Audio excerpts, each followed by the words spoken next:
Bismillahirrahmanirrahim. Assalamualaikum warahmatullahi wabarakatuh. Hai, balik lagi sama aku Nagia, mahasiswi Universitas Pancasakti, Fakultas Ekonomi dan Bisnis, Program Studi Manajemen S1.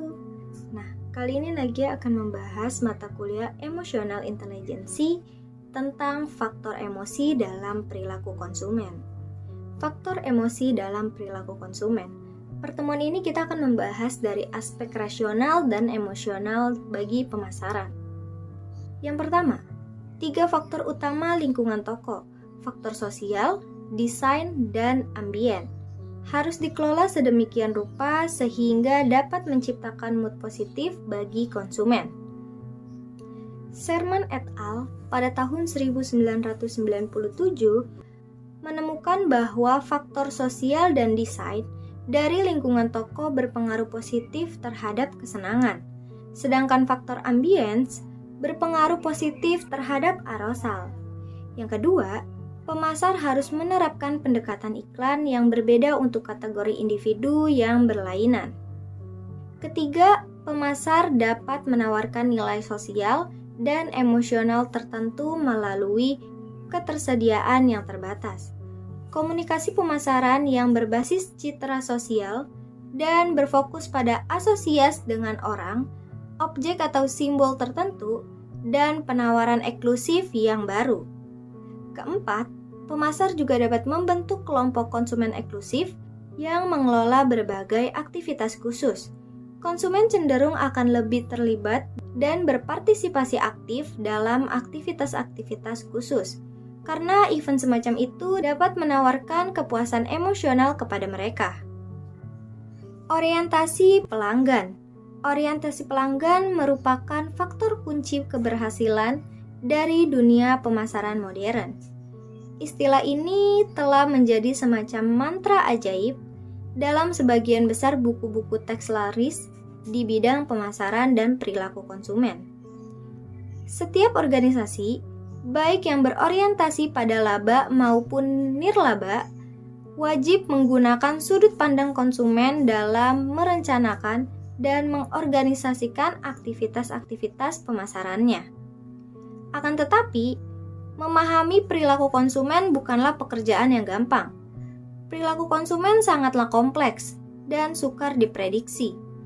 Pendekatan-pendekatan yang selama ini banyak digunakan untuk menyikapi sikap, minat, dan perilaku konsumen mengasumsikan bahwa konsumen bersikap rasional dalam setiap keputusan pembelian mereka.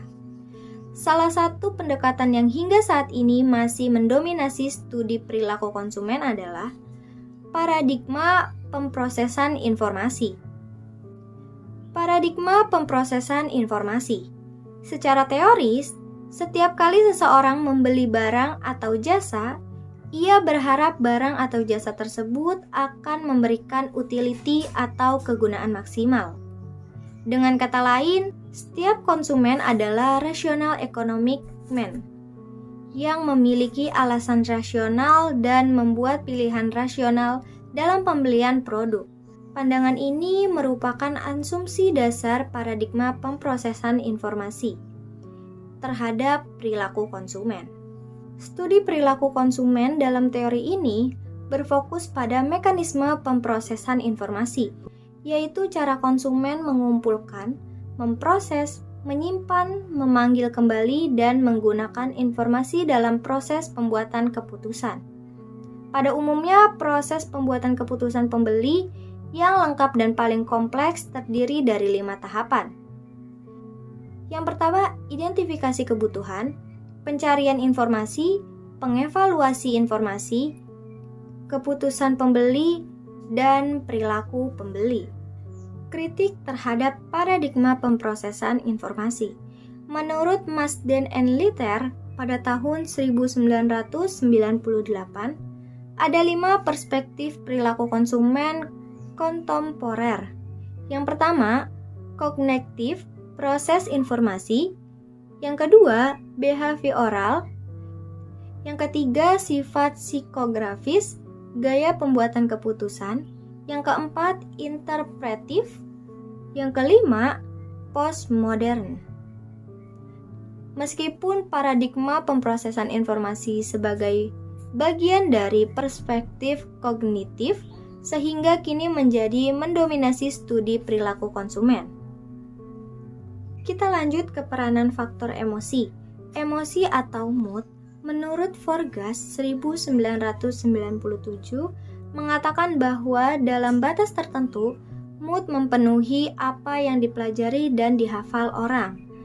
Dan cara mereka menangani informasi, ia juga berargumen bahwa semakin lama kita memikirkan sesuatu masalah, semakin mungkin kita membuat kesimpulan yang cenderung emosional.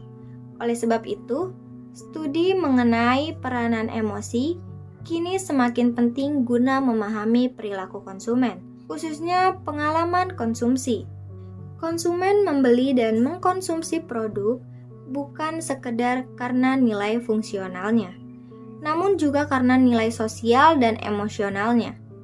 Nilai sosial dan emosional tersebut mencakup sensori, enjoyment, dan lainnya. Dengan kata lain, pembelian dilakukan atas dasar kemampuan produk untuk menstimulasi dan memuaskan emosi.